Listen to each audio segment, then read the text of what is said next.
10월 15일 월요일 인천일보 백초 브리핑 시작합니다. 박남춘 인천시장이 자신의 선거 캠프 비서실장이자 더불어민주당 홍영표 원내대표의 보좌관을 공모 절차 없이 고위공무원으로 내정했습니다.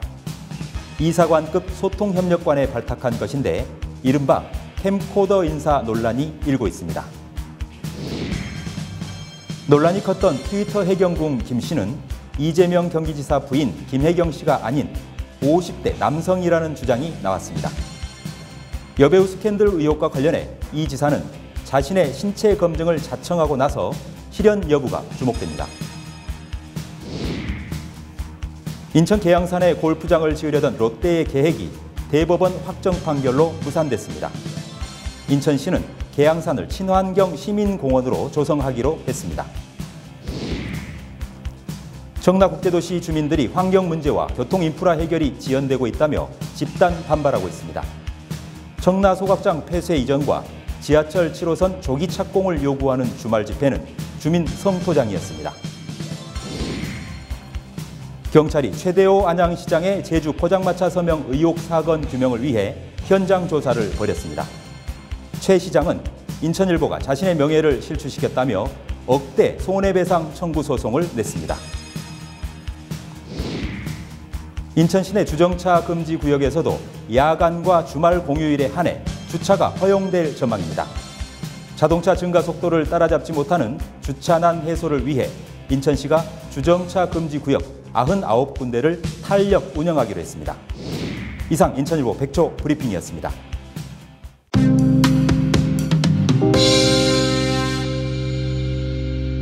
시청자 여러분 안녕하십니까? 10월 15일 월요일 인천일보 TV 뉴스입니다. 먼저 오늘 아침 인천일보 지면에 실린 주요 기사 살펴보겠습니다. 먼저 인천판 1면과 3면 종합면 기사 보시겠습니다.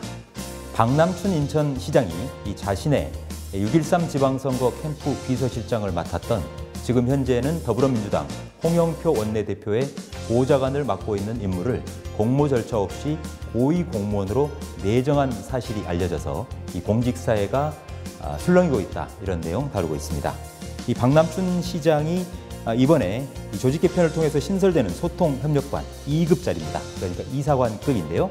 이 소통협력관으로 자신의 6.13 지방선거 캠프 비서실장이자 현재 홍영표 더불어민주당 원내대표 보좌관을 맡고 있는 52살 신봉훈 씨를 내정했다는 소식인데요.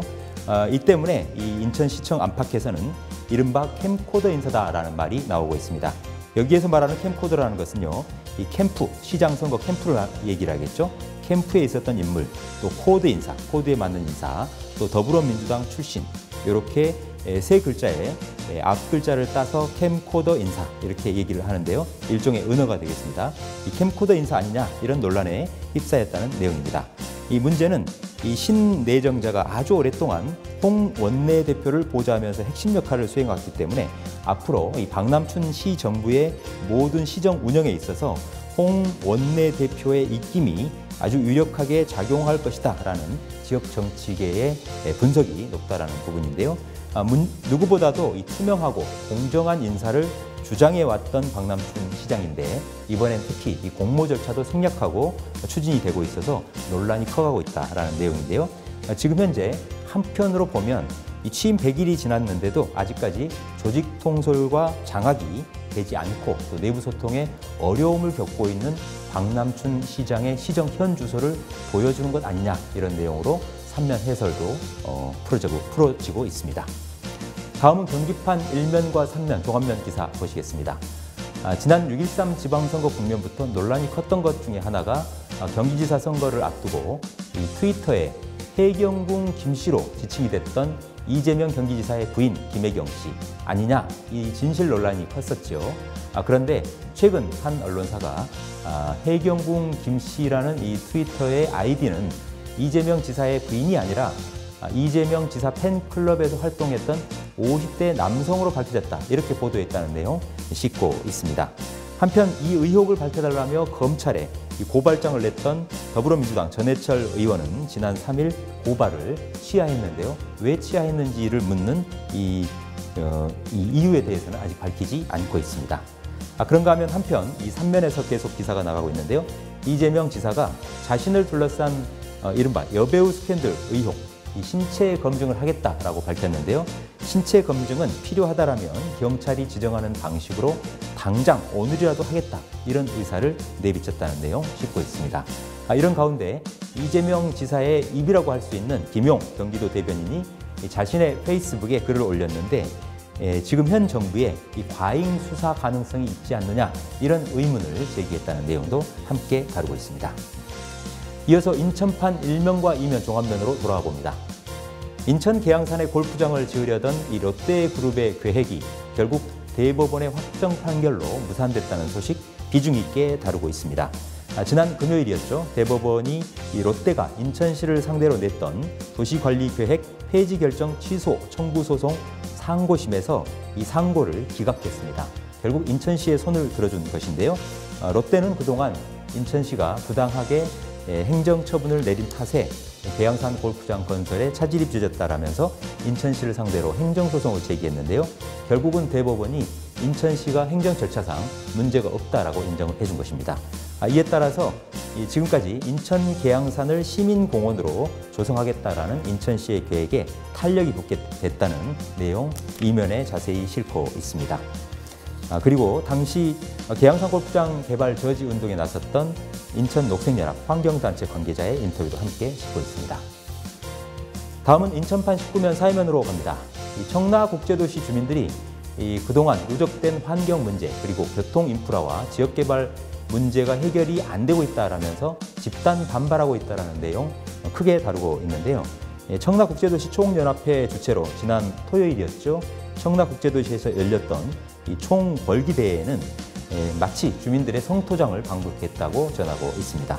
청라광역소각장 폐쇄와 이전 그리고 증설에 반대한다는 내용, 또 청라국제업무단지의 GCT를 비롯한 이 개발 사업을 빨리 진행을 해달라는 촉구 내용, 지하철 7호선의 원안 사수와 조기 착공을 촉구하는 지역 주민들의 목소리가 크게 울렸다라는 내용을 싣고 있습니다. 다음은 경기판 사회면으로 가봅니다. 19면입니다. 경찰이 최대호 안양시장의 이른바 제주 포장마차 서명 의혹 사건 규명을 위해서 직접 현장 조사를 벌였다는 내용 비중 있게 다루고 있습니다. 최대호 안양시장이 지난 2014년 4월 16일 세월호 참사 불과 사흘 뒤인 19일과 20일경에 부산을 방문해서 서귀포 쪽에 있는 이 포장마차에서 지인들과 술자리를 가졌다라는 의혹을 입증할 수 있는 유력한 정황 증거로 포장마차에 두 군데 최 시장의 친필 서명이 있다라는 의혹에 대한 규명을 위한 그런 현장 조사인데요. 이와 관련한 보도를 인천일보가 연달아서 단독 보도를 해오고 있는데, 이와 관련해서 최대호 안양시장이 최근 모욕적인 표현과 허위사실 적시를 통해서 자신의 명예를 실추시켰다면서 인천일보를 상대로 5억 원의 손해배상 청구 소송을 수원지법 안양지원에 냈다는 소식도 함께 곁들여서 보도하고 있습니다. 끝으로 주민 생활과 직결되어 있는 생활기사 한 꼭지 살펴보겠습니다. 인터넷판에 실린 기사인데요. 인천 시내 주정차 금지 구역이 많이 지정이 돼 있죠. 그런데 앞으로는 이 야간과 심야 시간대 그리고 주말과 공휴일에 한해 일부 구간에 한해서 주차가 허용될 것으로 보인다는 기사입니다. 인천시가 이 자동차의 급속한 증가 속도를 따라잡지 못하는 이 주차 공간, 주차난을 해소하기 위해서 인천 시내 99개 지역 34.02km 구간에 대해서 인천경찰청 교통안전심의위원회에 안건으로 직접 제출한 사안인데요. 이들 지역에 대해서는 평일 이 야간 시간대인 오후 9시부터 다음날 오전 7시까지 그리고 주말과 공휴일에 한해 24시간 내내 주차를 허용한다는 내용이 핵심입니다.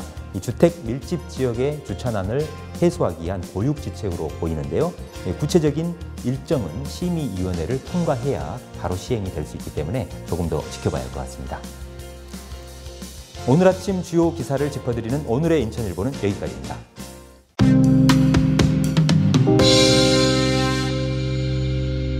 매년 10월 15일이 흰 지팡이의 날이라는 사실 알고 계셨나요? 세계 시각장애인 연합회가 이 시각장애인의 권리를 보호하고 시각장애인에 대한 사회적 인식을 개선하는 계기로 삼기 위해서 지정한 기념일인데요.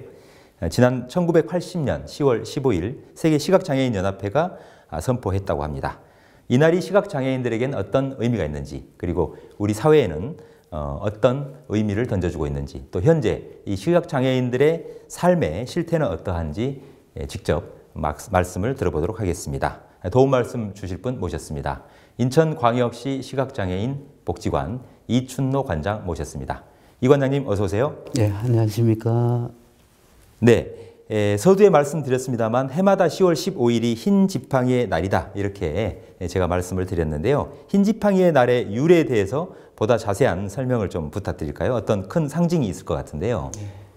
저희 흰 지팡이는 시각장애인에게 있어서 자립과 성취를 나타내는 도구입니다. 네. 이 지팡이를 한번 이제 네, 직접 가져오셨군요. 네. 그래서 이제 세계 맹인연합회 WBU가 네. 1980년 10월 15일을 흰 지팡이 기념일로 이제 선포를 하셔가지고 매년마다 각 나라에서 10월 15일 전후로 흰 지팡이 기념 행사를 갖고 있습니다.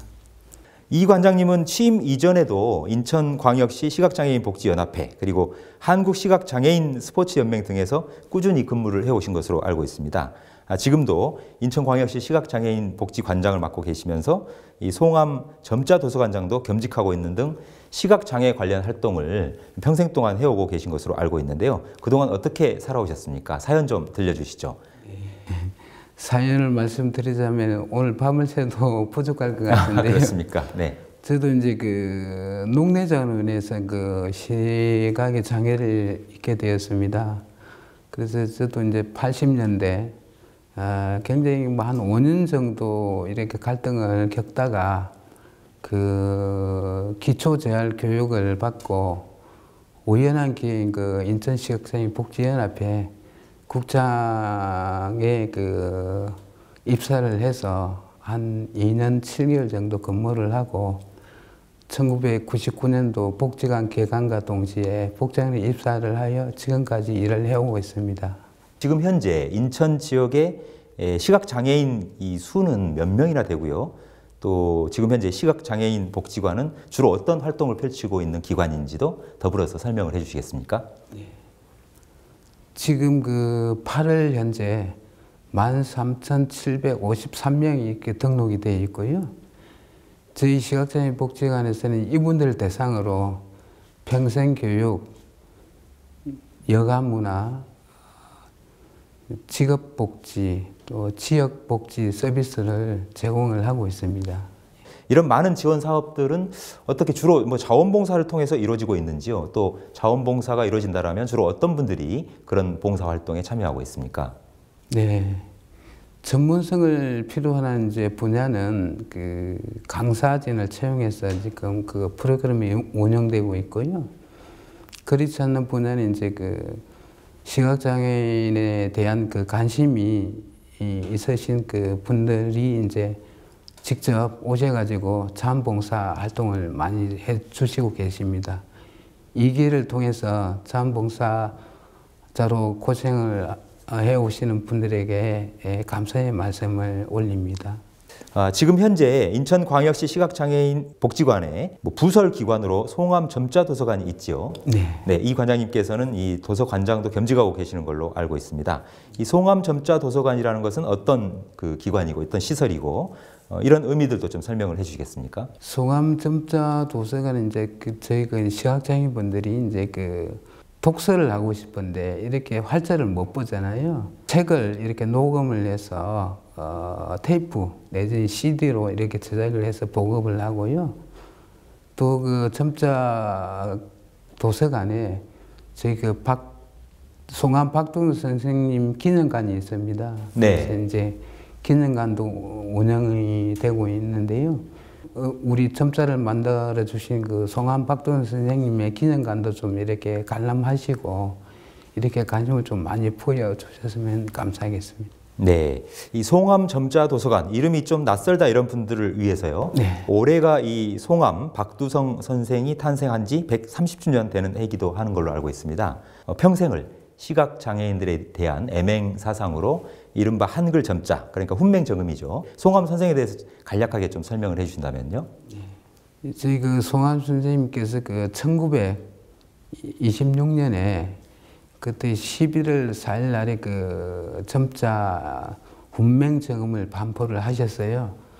그래서 저희 그 시각장애인 분들이 이제 이런 그 점자를 통해서 이런 그 뭐 독서 활동도 하고 또 공부도 하는데 굉장히 많은 도움을 주신 분이거든요. 그래서 네. 이제 송암 선생님 그 생가가 강화 교동에 이제 계신데요. 그래서 이제 이 생가를 좀 복원 사업을 하려고 지금 하고 있는데 이제 부지 매입 문제로 굉장히 좀 어려움이 있는데요. 뭐 인천시나 또 강화군청에서 이렇게 많은 관심을 보여주시고 계시고요. 또 저희 시각장애인 모든 분들이 또 바람이 있으니까 앞으로 잘 될 줄 알고 있습니다. 예, 과거에 한때 문화체육관광부에서도 이달의 문화인물로 선정 지정을 하기도 했었고 지역 향토 교과서에도 나와 있는 인물인데요. 자, 그런데 다시 얘기를 돌아와 보죠. 10월 15일이 흰지팡이의 날, 바로 오늘인데요. 때마침 지난 금요일, 그러니까 12일에 이 기념 행사도 개최하셨다고 들었습니다. 이 기념 행사 이외에 특별히 흰지팡이의 날을 맞아서 우리 인천광역시 시각장애인 복지관에서 이 진행 중이거나 준비하고 있는 특별한 행사나 이벤트 있는지요? 그래서 저희가 이제 그날 그 행사를 진행을 하면서 노래자랑도 하고 또 그 윷놀이, 미션 보행이라고 있는 그 어떤 목적지를 주고 이제 직접 지팡이를 이렇게 사용해서 직접 찾아갈 수 있는 그런 프로그램도 이제 진행을 했고요. 또 흰 지팡이 가두행전을 했습니다. 아, 네. 가두행전인데 굉장히 또 저희 그 인천 그 지역 주민들께서 많은 또 용기를 심어 주시고 하셔가지고 굉장히 행사가 잘 진행됐습니다. 지금 현재 이 인천광역시 시각장애인 복지연합회에서는 시각장애인을 위한 점자 기념일을 맞아서 또 장애인식 개선 작품 공모전도 열고 있다고 하더라고요. 예, 많은 시민들이 좀 관심을 기울이면서 참여하면 좋을 것 같다는 생각이 듭니다. 사적인 질문 한 가지 여쭤보지요. 지금 현재 이 관장님부터 지금 앞이 전혀 안 보이는 시각장애인으로 활동을 하고 계시는데요. 지금 현재 우리 시각장애인들에게 가장 필요한 부분이랄까요? 이런 부분은 뭐라고 여기고 계십니까? 개인적으로도 그렇고 또 이제는 이런 그 복지 일선에서 일을 해오다 보니까 제가 굉장히 큰 바람이 좀 있습니다. 그게 뭐냐 하면은 이제 저희 복지관에 이제 이용자분들이 이제 개관 당시에는 뭐 한 1,000몇백 명 이렇게 등록이 돼 있었는데 지금은 거의 뭐 10배 정도 이렇게 수가 늘어났습니다. 그래서 이제 수가 늘어났다는 건 등록 시각 장애인이 그만큼 늘어났다는 건가요? 네. 아, 그렇군요. 굉장히 뭐 안타까운 부분이긴 한데요. 그래서 이제 인천 북부 근역에 네. 뭐 복지관이 시각장애인 복지관 하나 좀 들었으면 좋겠고요.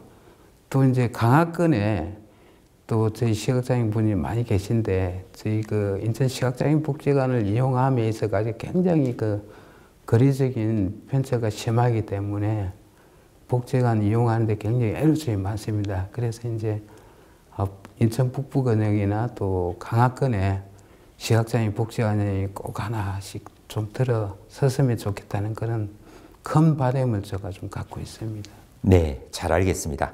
이 인천 지역 시각장애인의 건강과 복지, 또 직업재활 등 이 사회 구성원으로서 당당히 살아갈 수 있도록 하기 위해서 인천시나 당국이 보다 더 관심을 기울여야 될 부분은 무엇이라고 보시는지 이 당국의 바람이 있다면 곁들여서 말씀해 주시면 감사하겠습니다. 좀 더 저희 시각장애인들이 살아가는데 큰 어려움이 좀 없도록 좀 관심을 가져주시고요. 또 이 기회를 통해서 제가 좀 자랑하고 싶은 게 하나 있습니다. 네. 저희 복지관이 아까도 말씀드렸는데 굉장히 지금 협소하잖아요. 그렇다 보니까 이제 얼마 전부터 이제 복지관에 그 정축을 좀 해야 되겠다. 그런 이제 생각을 갖고 이제 고민을 한 끝에 얼마 전에 복지관 정축이 결정이 됐어요. 아, 그렇군요. 네. 너무 축하할 일이군요. 네. 그래서 이제 내년에 복지관 그 정축이 이렇게 진행이 됩니다. 네. 예. 이 기회를 다시 한번 감사의 말씀을 올립니다. 자, 끝으로 이 복지관장으로서요, 앞으로 이 포부 또는 목표하는 바가 있으시다라면 무엇인지 한 말씀 해주시고 맺겠습니다.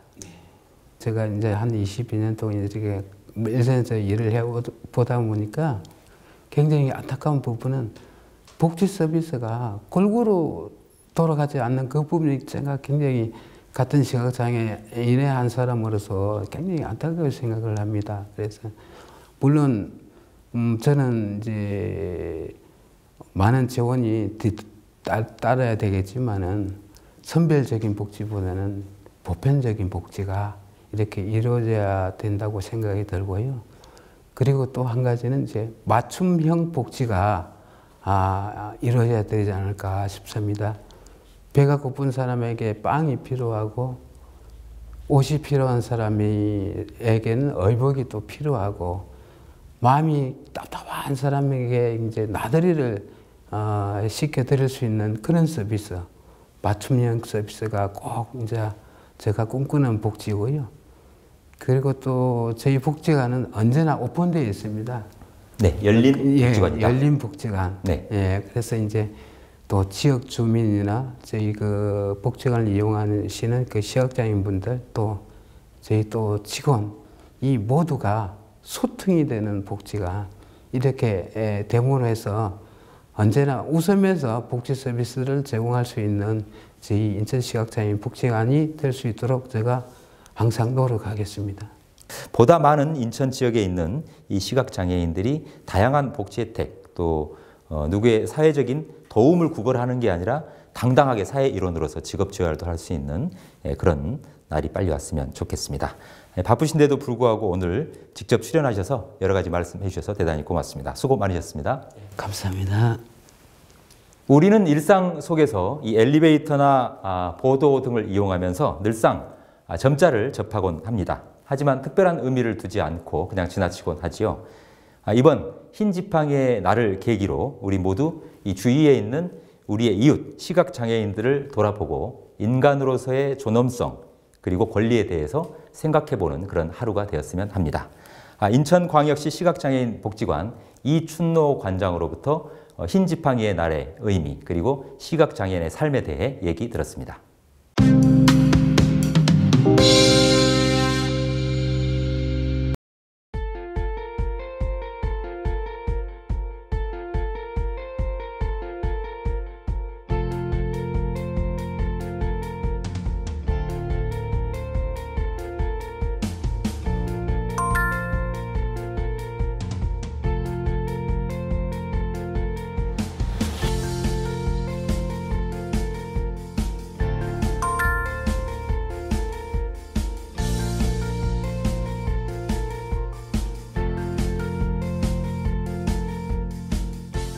10월 15일 월요일 인천일보TV 뉴스는 여기까지입니다.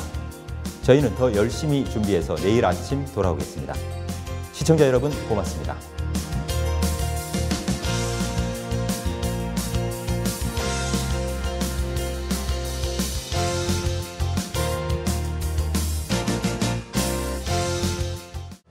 호국 보훈의 상징 인천. 인천일보와 인천시 재향군인회가 호국보훈 인천 문예 동영상 작품 공모전을 엽니다. 참전 보훈수기, 추모 헌시, 동영상 UCC를 10월 18일까지 접수해 시상합니다. 문의전화 032-452-0194. 소중한 호국보훈 정신을 기리고자 하는 시민 여러분의 참여를 기다립니다.